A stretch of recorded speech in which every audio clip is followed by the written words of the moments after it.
Sama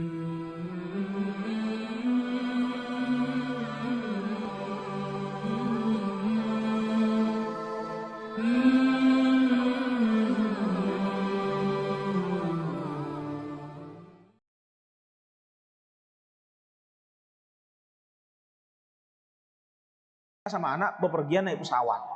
Ternyata nauzubillah min dzalik, kecelakaan, tidak diketahui bapaknya dulu yang mati atau anaknya dulu yang mati, tidak tahu. Langsung aja diberikan ke cucu. Kalau diketahui bahwa bapaknya dulu yang meninggal, maka anak itu masih dapat warisan, walaupun dia 1 jam kemudian meninggal dunia. Nah, ini beberapa kasus, misalnya ya AirAsia 2014 itu kan kita nggak tahu itu keluarga itu ada yang orang satu keluarga pergi bareng, ternyata kecelakaan pesawat, siapa yang mati duluan kita nggak tahu, maka itu dihukumi matinya barengan. Gitu. Yang ketiga, al-ilmu bil jihatil muqtadiyatil irsih, tahu caranya bagaimana membagikan harta waris. Ini syaratnya. Sebab-sebab terjadinya hukum waris itu, satu, an-nasab, hubungan darah. Jadi kalau bapak meninggal anak dapat, kalau anak meninggal cucu dapat, dan seterusnya lah. Ini hubungan darah, ya. Yang kedua, an-nikah, pernikahan. Yang ketiga, al-wula, perbudakan. An-nikah ini yang jadi problem bagi saya sampai sekarang itu belum tuntas, Pak. Nikah sirri itu dapat warisan apa enggak, Ustaz? Ya secara fikih dapat.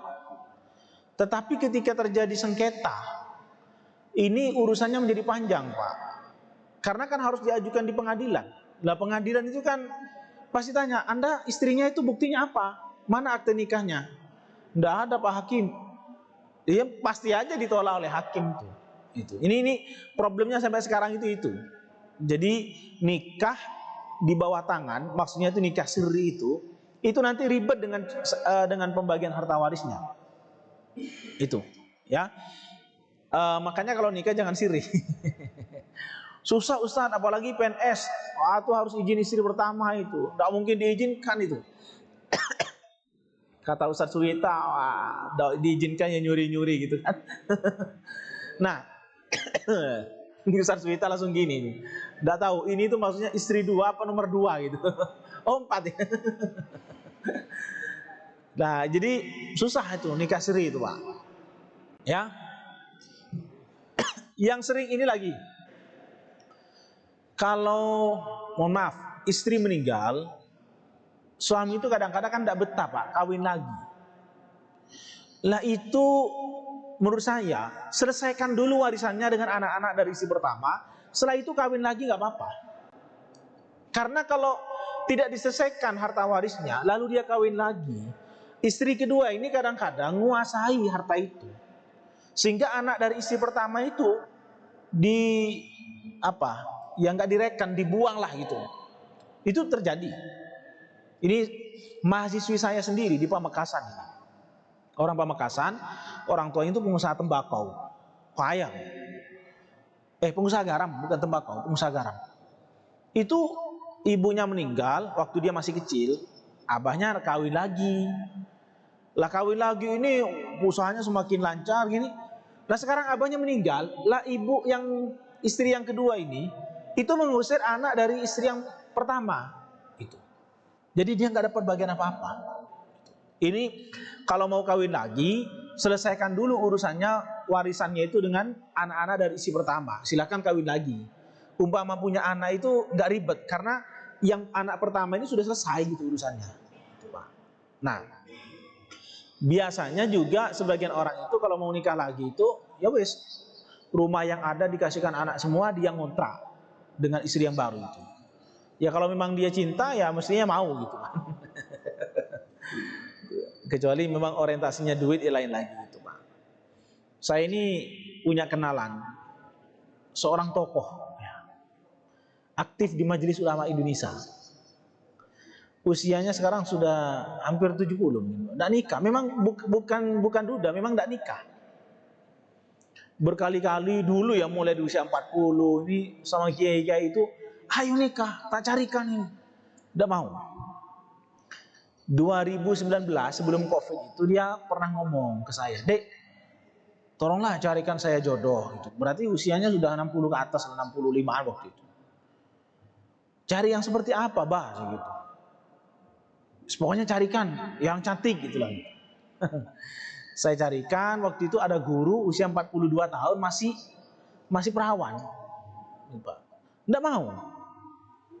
Nah, ternyata jawabannya itu saya pingin yang masih mahasiswi katanya. Saya bilang kalau mahasiswi itu, bah, ya nunggu sampai mati, bah, gitu. Itu orientasinya warisan itu, bah, gitu. Harta rumahnya sama tanahnya itu 7, Pak. Di Surabaya. Punya kos-kosan di daerah Jemur Sari, itu banyak kos-kosan. Kapan hari sakit, saya tanya, Pak, sampai kalau sakit gini ini siapa yang ngerawat? Ya enggak ada, Dek, masa air sendiri, ini sendiri. Sakno gitu ya. Usia sudah 68 kalau nggak salah sekarang itu. Itu belum nikah, Pak. Nah, oke. Hal-hal yang dapat menghalangi. Satu, al-qatlu, pembunuhan. Jadi anak membunuh orang tua, anak terhalang. Ya, ini kasus-kasus ini banyak sekarang. Dua, ar-riqu, perbudakan. Yang ketiga, murtad. Murtad ini awalnya muslim menjadi non muslim, itu murtad. Kalau yang keempat, ikhtilafuddin, memang sejak awal dia berbeda agama dengan orang tuanya. Apakah ada, Ustadz? Ada, Pak. Saya ngisi di salah satu tempat, nggak jauh dari tempat itu suaminya muslim, istrinya non muslim. Jadi kalau subuhan suaminya ya ke masjid, habis itu kalau hari Ahad istrinya diantar ke gereja dan hidup rukun. Tuh. Ya, gimana? Ya kalau secara fikih nggak dapat. Nanti kalau suami meninggal istri nggak dapat, atau istri meninggal suami nggak dapat karena perbedaan agama. Gitu. Perbedaan agama. Okay? Nah, saya mau cerita kasus di Jombang, di mana dekat turun tol itu Tembelang. Ya, Tembelang ya. Itu, Pak, ada orang punya anak 14. Satu di antaranya ada yang non muslim. Saya tidak tahu waktu itu kalau dia non muslim. Saya bagi harta waris itu. Tiba-tiba ada satu saudara yang lain itu nyeletuk, Ustaz, saya pernah dengar pengajian kalau beda agama itu nggak dapat warisan. Iya. Lah ini kakak saya nggak dapat berarti karena dia beda agama. Loh, saya nggak tahu, Pak, waktu itu. Ya, saya katakan nggak dapat. Tapi Islam itu memberikan solusi dengan cara hibah. Akhirnya saudaranya yang 13 ini saya rembuk. Kasianlah kalau nggak dikasih. Memang kalau berdasarkan warisan dia nggak dapat. Tapi kalau dengan cara hibah dia berhak. Akhirnya saudara yang 13 ini, Pak, ngasih ke yang satu yang non muslim ini. Dikasih dia dapat. Seneng dia, Pak. Maksud saya, biar tidak terjadi gaps di antara keluarga itu, kasih aja dengan cara hibah. Meskipun dengan cara warisan dia mesti terhalang. Ya. Kelompok ahli waris yang pertama ashabul furud. Golongan yang selalu mendapatkan bagian pasti. Maksudnya bagian pasti itu antara setengah, seperempat, seperlapan, sepertiga, 2/3, seperenam. Hukum waris itu nggak akan menyimpang dari 6 poin ini, Pak.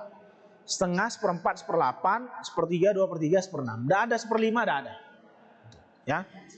Ada al-mu'assibun, kelompok yang selalu mendapatkan sisa.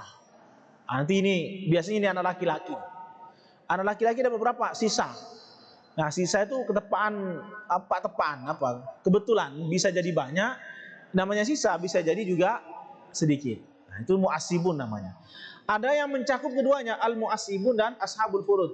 Satu sisi dia menjadi orang yang berhak mendapatkan bagian pasti, satu sisi dia berhak mendapatkan sisa. Siapa itu? Ayah. Ayah ini kadang-kadang kalau tidak bersama dengan anak laki-laki dia dapat 1/6. Tapi kalau ada anak laki-laki dia pasti, kalau tidak ada anak laki-laki dapat semuanya, sisanya. Kalau ada anak laki-laki dia pasti dapat 1/6. Nah, itu namanya al-mu'assibun wa ashabul furud. Nanti cara menghitungnya nanti, Pak. Nah, ini kelompok ahli waris dilihat dari status atau strukturnya. Pertama al-banuwah, anak, cucu dan seterusnya. Jadi, Pak, kalau naudzubillah, kalau ada orang yang meninggal dunia, anak itu diprioritaskan. Jangan diberikan ke saudara dulu, anak dulu. Anak, cucu, cicit dan seterusnya itu. Ya. Baru setelah itu ke atas, bapak, kakek, bapaknya kakek dan seterusnya. Buyut ya, bapak, kakek, buyut dan seterusnya.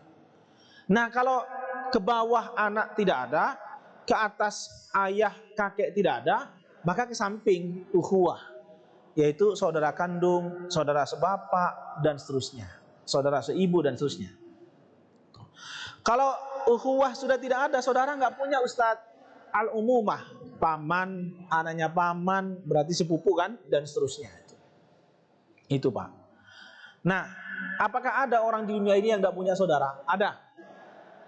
Kasus-kasus bayi dibuang itu Pak, itu kan diambil oleh dinas sosial.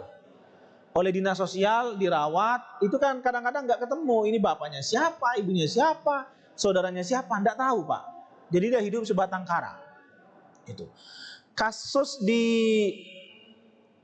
Riau. Saya diceritai Pak Sumarkan ini. Di Riau itu ada seorang perempuan pengusaha kaya Pak. Dia tidak tahu saudaranya, tidak tahu orang tuanya. Mungkin kasusnya kayak dulu itu, kayak tadi yang saya ceritakan, banyak bayi dibuang itu. Tapi dia sukses usahanya. Lah dia punya karyawan, seorang laki-laki, anaknya banyak tapi miskin. Nah, ibu ini berwasiat, bukan berwasiat, meminta, kawini saya, supaya nanti ketika saya mati, anakmu juga dapat warisan dari saya. Nah, diajukan di pengadilan agama. Begitu diajukan di pengadilan agama, kata hakim, Anda punya kemampuan untuk menafkahi istrinya? Enggak Pak Hakim, saya diminta oleh dia untuk menikahi. Ditanya sama yang perempuan, benar tak ibu yang minta dia untuk menikahi? Iya. Kenapa? Saya tidak punya siapa-siapa, harta saya banyak, supaya nanti ketika saya mati, harta saya diberikan ke anaknya dia. Itu ada Pak, kasus-kasus begini banyak. Iya kan, bayi dibuang itu kan kadang-kadang nggak jelas orang tuanya siapa, saudaranya siapa, nggak jelas. Gitu ya. Jadi itu Pak. Nah, al-umumah, paman, anaknya paman atau keponakan ya, sepupu ya, dan sebagainya. Itu golongan terakhir. Makanya Pak, jenengan kalau adopsi anak angkat itu, kalau yang diangkat itu bukan keponakannya, itu selamanya dia tidak akan pernah dapat warisan. Tapi kalau yang diangkat itu keponakannya, ada peluang untuk dapat warisan, tapi syaratnya cukup ketat. Tidak boleh ada anak, tidak boleh ada orang tua, ayah, kakek, dan seterusnya. Tidak boleh ada saudara kandung, tidak boleh ada saudara sebapak. Jadi syaratnya ketat. Jadi ngangkat anak itu, ngangkat keponakan itu. Ya. Makanya menurut saya, anak angkat itu diberikan dengan cara hibah. Jangan menunggu warisan. Sebab kalau menunggu warisan nggak mungkin dapat. Kalau dikasih dengan cara hibah bisa. Ini kasus di Malang. Malang itu anak kandungnya itu ikutkan cerai nih. Ikut ibunya, tidak ngereken ayahnya lah gitu. Ayahnya itu punya anak angkat keponakannya sendiri. Lah ketika sakit, yang wirawiri masuk rumah sakit itu keponakannya. Begitu dia meninggal, anak kandungnya datang. Mintalah, bukan mintalah, memang dia besaran perolehan harta waris yang akan didapatkan oleh ahli waris sesuai dengan petunjuk Al-Quran itu hanya ada 6. Setengah, seperempat, seperlapan, sepertiga, 2/3, dan seperenam. Tidak mungkin melenceng dari ini Pak. Jadi sebetulnya belajar warisan itu sebetulnya gampang. Karena angkanya cuma 6 ini doang. Tidak mungkin melenceng. Nggak ada orang dapat 1/9, tidak ada. 1/5, 1/7, tidak ada.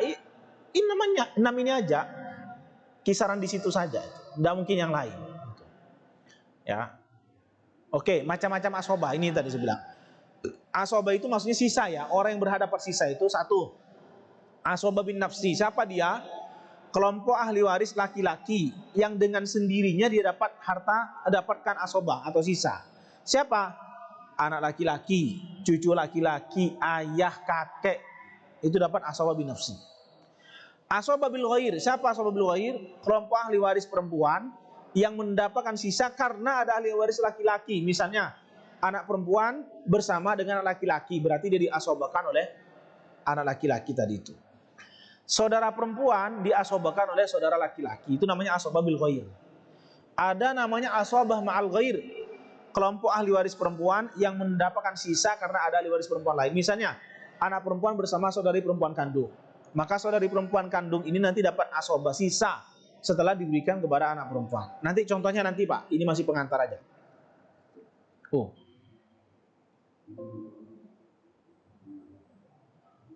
Mamnu. Oh ini apa tadi sudah saya jelaskan. Ini ghairu waris. Ghairu waris itu adalah ahli waris yang tidak mendapatkan bagian karena hartanya sudah habis, diberikan kepada ahli waris yang lebih dekat. Ini contohnya Pak. Ahmad menikah dengan Siti, punya anak dua namanya Nita dan Ani. Nita ini menikah dengan Doni, ya. Tapi Ahmad punya saudara dengan Qasim. Ternyata Siti sudah meninggal lama, Ahmad juga sudah meninggal. Yang meninggal barusan itu cuma Nita yang gambar merah ini Pak. Siapa ahli waris dari si Nita tadi itu? Satu, Doni sebagai suami dia dapat setengah karena nggak punya anak. Yang kedua, Ani sebagai saudari perempuan kandung sendirian juga dapat setengah.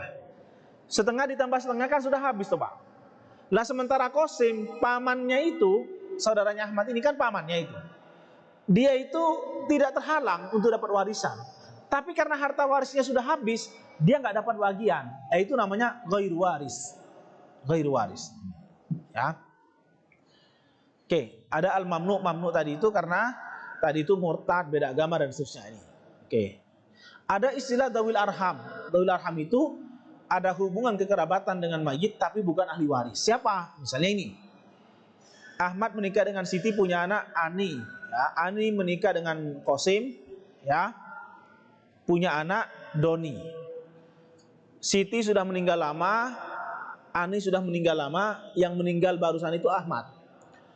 Maka Doni ini cucunya Ahmad, tapi dia bukan ahli waris Pak. Kenapa? Karena dia itu dari garis ibunya. Dia nyambung sama Ahmad ini, sama kakeknya itu dari jalur ibunya, bukan dari jalur ayahnya. Sehingga ini disebut dengan zawil arham, bukan ahli waris. Jadi cucu perempuan dari anak laki-laki itu dapat. Sebaliknya cucu laki-laki dari anak perempuan itu nggak dapat, bukan ahli waris dia. Itu. Nah itu harus dipahami Pak. Sama-sama cucu, tapi karena dari laki-laki, yang satunya dari perempuan, maka dari laki-laki ini yang dapat, yang dari perempuan itu nggak dapat. Itu. Ya, nah, itu disebut dengan zawil arham. Mahjub ini ada orang yang lebih dekat, terhalang untuk dapat warisan. Ya, karena ada orang yang lebih dekat. Ada yang di mahjub hirman, total dia nggak dapat. Misalnya, cucu itu selamanya nggak akan pernah dapat warisan kalau masih ada anak. Ada mahjub nukson. Mahjub nukson ini bagiannya berkurang. Misalnya, kalau suami meninggal, istri itu kalau nggak punya anak 1/4. Tapi kalau ada anak, dia 1/8. Dari 1/4 1/8 berarti berkurang. Itu namanya mahjub nukson. Ya. Nah, ini contoh mahjub ini, hirman. Ahmad menikah dengan Siti, punya anak Qasim, Yazid cucunya ya. Ahmad meninggal dunia, maka Yazid ini tidak akan pernah dapat warisan karena masih ada bapaknya yaitu Qasim, anaknya si Ahmad ini. Ini nggak akan pernah dapat Yazid ini, karena bapaknya masih hidup. Ya. Mahjub nukson. Ahmad menikah dengan Siti, punya anak Qasim. Nah kalau Ahmad meninggal, Siti ini dapat 1/8 karena ada Qasim, ada anak. Seandainya Qasim tidak ada, Siti ini dapat 1/4. Nah ini ya. Oke.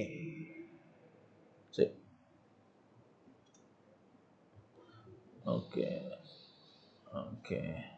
Sudah bisa? Hah? Kok nggak bisa? Oke. Teknik membagi harta waris. 1. Berikan secara berurutan kepada kelompok ahli waris, ashabul furud, yang mendapatkan bagian pasti dari kalangan bunuwah, anak, cucu dan sebagainya. Yang kedua, berikan secara berurutan kepada kelompok ahli waris yang mendapatkan asobah. Jadi yang mendapatkan bagian pasti dahulukan, setelah itu baru yang mendapatkan sisa. Oke, sudah ya? Habis. Silakan Bapak Ibu mau bertanya, silakan. Ada yang mau tanya warisan? Monggo. Jenengan ini kan mesti punya harta yang mau diwariskan nanti untuk anak dan cucunya kan? Monggo kalau mau tanya silakan. Ibu-ibu ada pertanyaan Bu? Terkait dengan warisan? Monggo, ada apa-apa Pak? Silakan.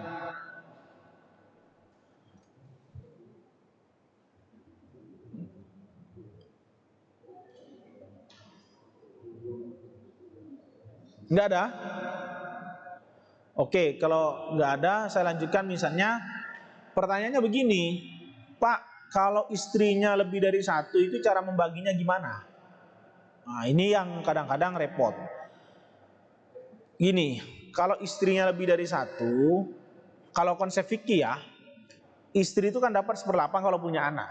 1/8 itu dibagi 4 istri kalau istrinya 4, Ustaz Suwita ya. Kalau 4 itu dibagi 4 1/8. Tapi kalau konsep KHI Pak Anda, itu ditanya dulu, Anda nikah dengan istri pertama tahun berapa? Tahun 80 Pak Ustaz. Oke. Punya apa saja dengan istri pertama? Rumah 1, mobil 1, ini gitu. Dengan istri kedua kapan? Tahun 2020 kemarin Pak. Dengan istri kedua, punya apa saja? Ini gitu. Yang dimiliki dengan istri pertama, istri kedua tuh nggak dapat. Tapi harta yang diperoleh dengan istri yang kedua, istri pertama juga dapat. Kenapa? Karena pada saat dia berpenghasilan dengan istri pertama, istri kedua itu belum jadi istrinya. Dia tidak punya andil apa-apa. Tapi ketika dia nikah dengan istri kedua, punya rumah, punya mobil, istri pertama juga punya andil. Artinya statusnya dia sebagai istri. Maka dia berhak untuk dapat dengan hasil kerja dengan istri yang kedua tadi itu, Pak. Itu kalau di konsep KH itu dibedakan. Nikah dengan ini tanggal berapa, punya apa. Ini dengan ini tanggal berapa, punya apa. Gitu. Kalau di fikih nggak ada. Di fikih itu pokoknya 1/8 dibagi untuk istri-istrinya. Mau 4, mau 3, terserah. Pokoknya 1/8 dibagi sama rata. Gitu. Dan itu yang seringkali terjadi, menimbulkan polemik. Kok enak itu nikah baru setahun kemarin Pak Ustadz, tidak tahu soronya. Awak dewe iki sing ngerintis usaha, jungkar balik gitu. Dadakno dek sing oleh akeh. Kadang-kadang gitu Pak. Lah itu yang kadang-kadang harus diantisipasi ya. Jadi dibedakan. Makanya para bapak ini ya, kalau mau kawin lagi itu urusan harta ini dibereskan aja dulu, biar tidak menimbulkan polemik warisan di kemudian hari. Itu aja. Karena ini pasti Pak, pasti akan selalu menjadi masalah kalau jenengan tidak membereskan harta warisnya ini. Jadi bereskan aja dulu. Baru setelah itu kawin lagi. Kira-kira begitu Pak. Pak Ustadz, konsep fikih itu kok berbeda ya dengan KHI? Ya, begini Pak. Fikih itu kan dulu, mohon maaf, perempuan di Arab Saudi itu kan beda dengan perempuan di Indonesia. Perempuan di Arab Saudi itu kan sama sekali itu tidak pernah bekerja Pak. Ya sekarang aja, ini sekarang Saudi sudah mulai terbuka. Perempuan-perempuan Saudi itu tidak bekerja, malah dia dicarikan pembantu. Memang betul-betul dia hanya melayani suami gitu aja. Tidak ada perempuan kerja, cari uang, tidak ada. Nah, kalau di Indonesia kan kerja Pak. Ada yang kerja di luar rumah dapat penghasilan, ada yang kerja di dalam rumah nggak dapat penghasilan, tapi kerja. Buktinya dia ngepel rumah, nyuci baju, ke pasar, masak dan sebagainya. Yang sebetulnya itu bukan tugasnya istri, itu tugasnya suami. Saya ngomong fair-fairan aja. Sampai perhatikan kiai-kiai salaf itu, yang belanja ke pasar itu kiai sendiri, yang masak itu kiai sendiri. Karena memang itu tugasnya suami, bukan tugasnya istri. Nah, di kita itu dibagi tugas itu, diberikan ke istri. Ya sudahlah, yang belanja ke pasar, masak di rumah, ngepel, itu istri semua. Makanya saya bilang, istri itu sebetulnya bekerja. Hanya saja kerjanya di dalam rumah, nggak dapat penghasilan. Tapi hakikatnya dia bekerja Pak. Saya lebih suka ada harta gono gini, dibagi 2. Iya. Kan kadang-kadang begini, loh. Kalau istri bekerja itu Pak, kan niatnya membantu suami. Kalau membantu itu sehari 2 hari Pak. Kalau tiap hari itu bukan membantu, memang suruh kerja. Makanya harta itu harus dibagi 2, digono gini dulu. Jadi kalau suami meninggal dunia, 1M, ya 1M ini dibagi 2, 500 juta untuk suami, 500 juta untuk istri. Lah bagian suami yang meninggal ini yang dibagi. Jangan yang 500 bagiannya istri ini ya ikut dibagi juga. Tunggu nanti dia meninggal gitu. Itu cara membaginya begitu Pak. Sebab kalau tidak ada harta gono gini, itu apalagi mohon maaf, istrinya bekerja, beli rumah itu aset kita berdua, aset suami istri. Ya istri selalu dirugikan, maka saya lebih sepakat dibagi 2 dulu, digono gini dulu Pak. Ya, jadi kadang-kadang konsep fikih ini memang tidak sama dengan, karena memang potret masyarakat Arab saat itu tidak seperti sekarang Pak. Sama juga nih, saya kasih contoh. Ada perempuan hamil di luar nikah. ada perempuan hamil di luar nikah. Hamil di luar nikah ini kan sebetulnya tidak ada masa iddah. Kemudian ada laki-laki senang sama dia, kawinlah sama laki-laki itu. Ternyata hamil. Loh, hamilnya ini apakah dengan suami yang dengan yang laki-laki pertama yang zina tadi itu, apakah dengan suami yang sah? Itu kalau dalam fikih Pak, pasti suami yang sah. Dianggap suami, walaupun mungkin pada saat dia berzina sudah hamil. Lah, kalau konsep fikih sederhana, ya pokoknya dia menikahnya dengan ini yang sah, ya sudah, itu berarti anaknya dengan yang sah ini. Dengan yang berzina itu berarti sudah tidak ada hubungan. Tapi dengan teknologi modern, kan sekarang ada tes DNA. Sebetulnya anak ini hubungan dengan siapa? Sama dengan, mohon maaf, perempuan itu kalau diperkosa 7 orang misalnya gitu ya, sebetulnya hamilnya itu dengan yang mana? Kan tidak mungkin 7-7-nya itu jadi semua. Iya kan? Karena sel ovum itu begitu sudah kemasukan sel sperma sudah tertutup, tidak mungkin dia bisa hamil. Ada sel sperma lain masuk? Tidak mungkin. Maka dengan tes DNA itu menurut saya lebih akurat. Ini bapaknya si A, ini bapaknya si B, ini bapaknya, itu jauh lebih bagus. Gitu. Jadi ini para bapak dan ibu sekalian, kadang-kadang memang konsep fikih itu tidak sama dengan rumusan yang ada di KHI. Karena memang perbedaan-perbedaan itu, lah fikih ini menurut saya memang akan selalu berubah. Fikih itu akan selalu berubah, tidak mungkin monoton. Dulu Pak, waktu Covid, ada fatwa haram hukumnya sholat Jumat waktu Covid. Begitu Covid selesai, jadi cabut lagi fatwa itu. Itu namanya fikih. Fikih itu pasti akan selalu berubah. Taghayyurul ahkam bi taghayyuril azminati wal amkinati wal ahwal. Hukum itu akan selalu berubah. Bukan berarti hukum Islam itu mincela-mincele, bukan. Tetapi memang situasi yang menghendaki adanya perubahan-perubahan itu. Dan itu biasa terjadi, Pak. Itu biasa terjadi ya. Jenengan kalau mengikuti kuliahnya, saya punya dosen ya, Pak Suita, tahu tuh, Profesor Dr. Amin Abdullah dari Jogja itu, waduh, pemikirannya sangat ekstrim banget itu. Fikih dalam kitab kuning itu, waduh, jangan dipakai lah. Kira-kira begitu ngomongnya itu. Itu Pak. Jadi, tapi saya tetap berkeyakinan, namanya fikih itu pasti selalu berubah dari masa ke masa. Ini kan, saya kasih contoh. Dulu awal-awal kemerdekaan, orang pakai dasi itu hukumnya haram. Begitu kita sudah merdeka, sudah lama, sekarang orang pakai dasi, mana ada haram? Tidak ada. Justru bagus pakai dasi. Iya kan? Itu namanya fikih, Pak. Fikih itu hasil ijtihad sesuai dengan situasi dan kondisi yang mengitari. Jadi perubahan-perubahan itu jangan dianggap bahwa fikih itu mincela-mincele, bukan. Memang situasinya begitu, menghendaki adanya perubahan. Baik, saya kira itu aja. Kalau ada pertanyaan monggo. Nggih, Pak, monggo. Ya.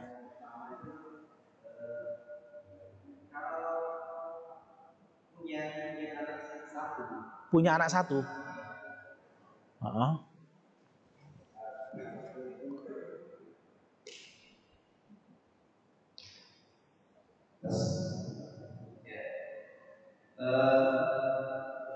Satu keluarga itu punya anak satu, anaknya perempuan. Kemudian dia dapat warisan karena orang tuanya sudah meninggal. Kemudian warisan itu dihibahkan. Misalkan anak perempuan ini nanti punya keturunan misalnya 10. Dari keturunan 10 itu warisan dari orang tuanya ini dihibahkan kepada cucu. Ya, dua orang atau tidak sampai 10. Itu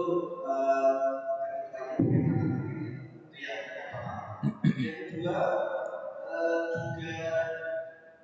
juga bagi keluarga yang tidak punya keturunan, keluarga yang tidak punya keturunan tetapi punya anak yang sah adopsi, itu sebaiknya sebelum meninggal bukan diwariskan atau bagaimana, supaya nantinya itu kalau menjadi waris itu kan anak adopsi kan tidak ada apa sebagainya. Pertanyaan yang kedua. Pertanyaan yang ketiga, saya pernah diberitahu juga bahwa memakan anak yatim itu kan dosanya besar. Tapi sebagian besar memakan kata anak yatim itu adalah orang tuanya. Karena seperti yang dikatakan Ustaz tadi bahwa pada saat suaminya meninggal dan itu kan tidak segera di Palestina kata itu sehingga kadang orang tua itu tidak sadar bahwa dia memakan bisa dikatakan dijelaskan. Baik. Ya. Yang pertama, hibah kepada 2 orang cucu, padahal cucunya 10 misalnya gitu ya. Sebetulnya hibah itu kan hak prerogatifnya orang yang punya harta. Saya menghibahkan kepada siapa saja boleh. Tapi hibah ini kan harus dicatat, Pak. Artinya begini, jangan sampai hibah itu cuma sekedar lisan doang. Ya sudah ya, tak hibahkan ke kamu. Itu nanti jadi masalah juga. Apa buktinya kalau dia hibah ke cucu yang satunya, sementara yang lain tidak dihibahkan? Itu jadi masalah, maka harus dicatat. Nah, pencatatan akta hibah itu kan pasti harus atas persetujuan ahli waris yang lain. Jadi kalau cuma 2 orang itu aja yang dapat hibah, itu yang 8 ini juga harus tanda tangan bahwa dia tidak menuntut apa-apa gitu.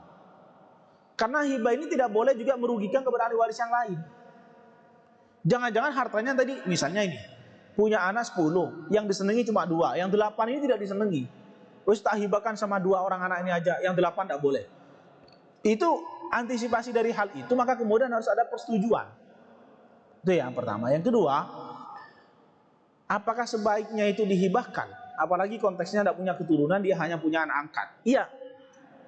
Kalau punya anak angkat, hibahkan sebelum dia meninggal. Berikan haknya dia dengan cara hibah, bukan dengan cara warisan. Kalau nunggu warisan pasti nggak dapat. Itu nggak dapat dia. Justru nanti saudara-saudaranya yang minta semuanya. Padahal mungkin, mohon maaf, anak angkat ini jauh lebih open ya daripada saudara kandung atau anak atau sepupu kandung dan sebagainya. Iya. Misalnya ya, pada saat orang ayah angkatnya sakit, dibawalah ke rumah sakit, yang gotong-gotong, yang wirawiri itu anak angkat. Saudara kandung itu kadang-kadang nggak ngereken, Pak. Begitu meninggal baru datang. Ki apa iki bagian iki? Ayolah, ndang mari. Sing mati ki sedang tenang ini. Itu akal-akalannya dia aja pengen dapat warisan. Kan biasa begitu tuh. Jadi alasannya biar ndang tenang lah, segala macam. Nah, mengantisipasi hal begitu, kasihan anak angkat ini kalau nunggu warisan nggak akan dapat. Pasti direbut oleh saudara kandung semua. Berikan dengan cara hibah sebelum dia meninggal. Nih, tak kasih rumah, ya sudah dibalik nama. Sehingga nanti saudara kandungnya nggak nuntut apa-apa, nggak boleh dia nuntut. Ya, yang ketiga, memakan harta anak yatim. Iya, nggak boleh Pak. Nah, ini yang sering kali terjadi. Bapaknya meninggal, sementara dia masih bayi, katakanlah usia 6 bulan, 1 tahun misalnya gitu ya. Kan orang merasa kasihan, dikasihlah dia. Kan dia haknya anak yatim sebetulnya, bukan haknya ibunya. Tapi kadang-kadang ibunya tidak sadar, ikut makan di situ. Walaupun sebetulnya orang tua itu berhak mengambil haknya anak itu Pak, berhak. Tapi kalau dia sudah bersuami, ibunya bersuami lagi maksud saya, kan dia menjadi tanggungannya suami. Lah bagiannya anak yatim ini tolong diamankan, jangan diambil.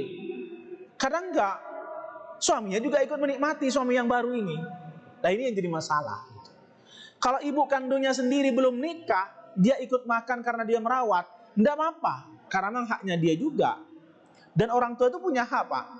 Orang tua itu jangankan mengambil, mencuri sekalipun itu boleh. Orang tua mencuri punyanya anak itu boleh Pak.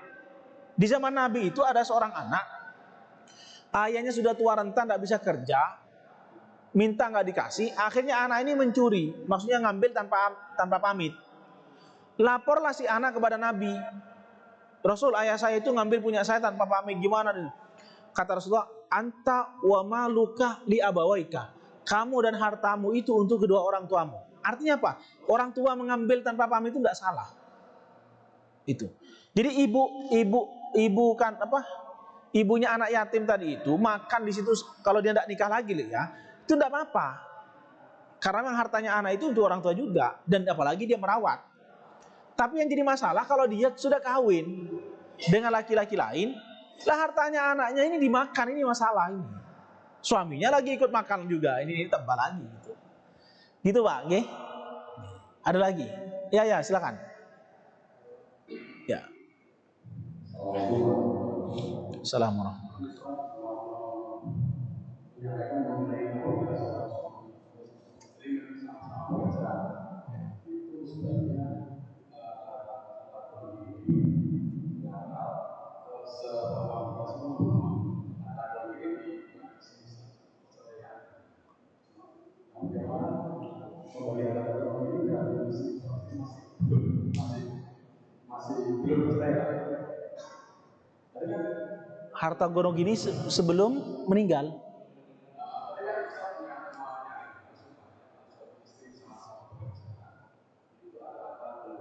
Iya.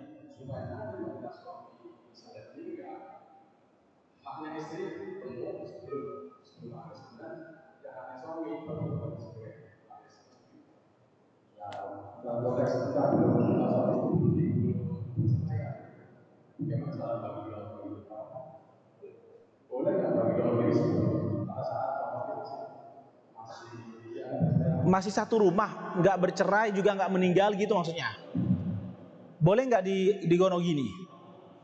Ya begini Pak, sebetulnya kan kalau mau kembali kepada konsep fikih, istri bekerja itu kan tidak punya kewajiban menafkahi keluarga, hanya untuk dirinya saja. Sekarang kalau memang dia tidak mau dibagi harta gono gini, berapa persen sumbangsinya istri itu ketika membeli rumah misalnya ini? Beli rumah harganya 1 M, istri itu berapa persen? Kalau nggak mau digono gini, ya sudah itu kembalikan. Tapi kalau tidak, dan apalagi misalnya, udah tahu Ustaz, saya tidak pernah nyatet, pokoknya hasil kerjanya istri, hasil kerja suami dibelikan rumah berdua gitu, ya sudah bagi dua aja, 50-50%. Itu. Nah, ya kalau masih utuh ngapain juga mau dibagi gono gini? Kan tidak ada kepentingannya toh. Lewang rumahnya ditempati berdua kok mau digono gini gimana? Gitu. Nah, iya kan? Yang jadi masalah itu kalau salah satu meninggal dunia atau bercerai, lah itu digono gini. Lah kalau masih satu rumah mau digono gini, mau diapain juga gitu. Itu sebelum tadi berdua dulu baru yang betul.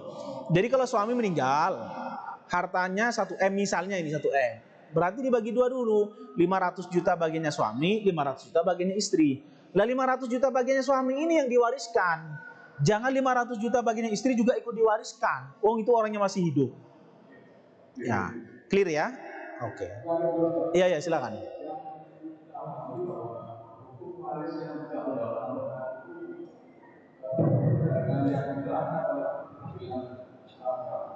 Gimana saya nggak dengar agak.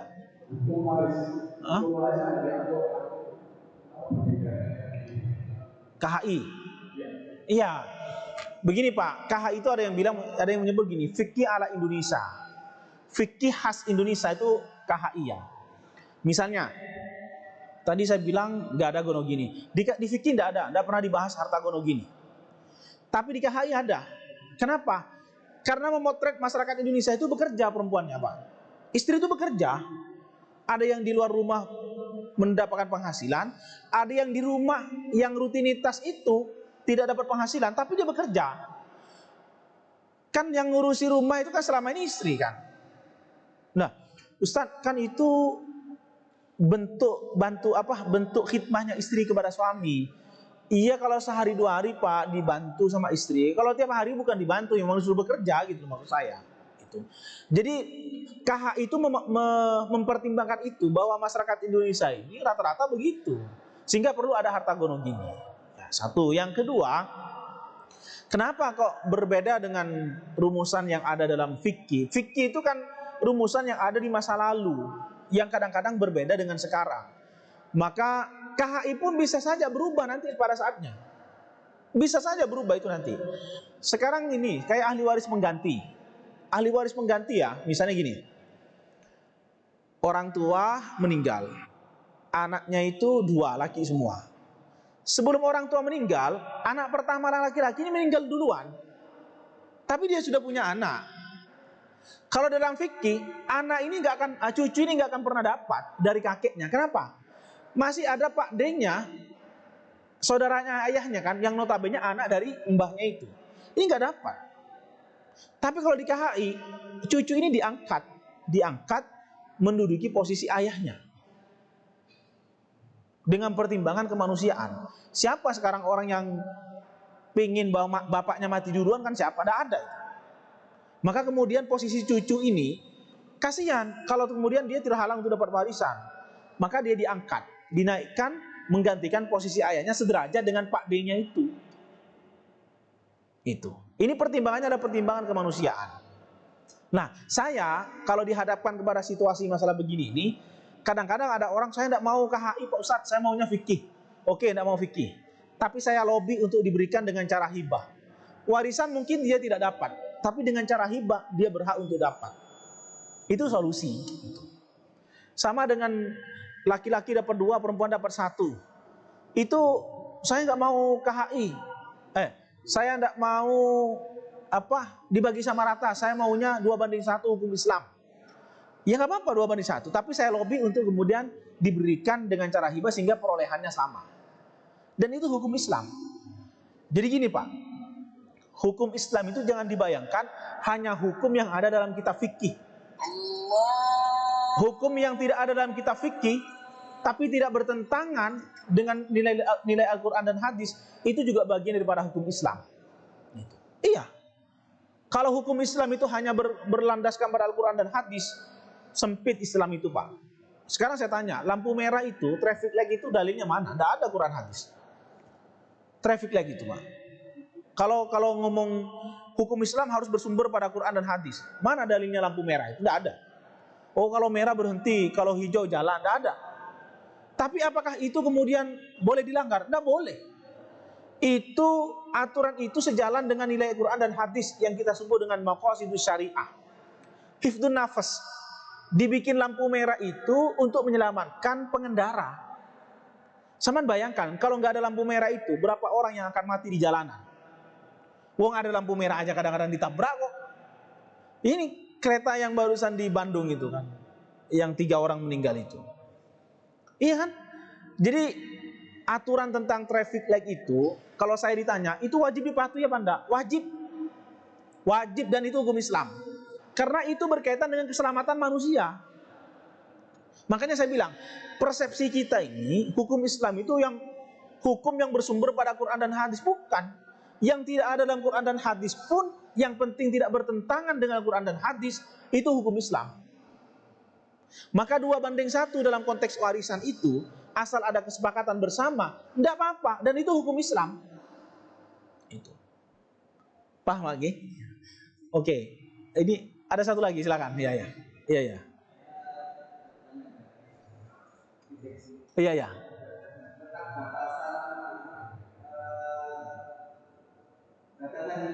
Apa? Hibah, ya. Iya. Hibah itu ada batasannya. Yang ada batasannya wasiat. Wasiat itu maksimal 1/3. Melebihi 1/3 tidak boleh. Kalau hibah, mau hibah semuanya boleh. Sayyidina Abu Bakar As-Siddiq ketika Rasulullah mau perang, umumkan perang, tidak punya modal, itu semuanya hartanya dihibahkan. Sayyidina Utsman separuh dari harta kekayaannya dihibahkan. Boleh. Boleh dihibahkan, semua itu boleh Pak. Tapi harus hati-hati juga. Sekarang hibahkan ke anaknya semua. Ternyata anaknya tidak ada yang kena. Misalnya ini kasus, ini fakta ini. Yang pernah kemarin saya ceritakan mungkinnya. Jadi ada pejabat punya anak 3, rumahnya 3.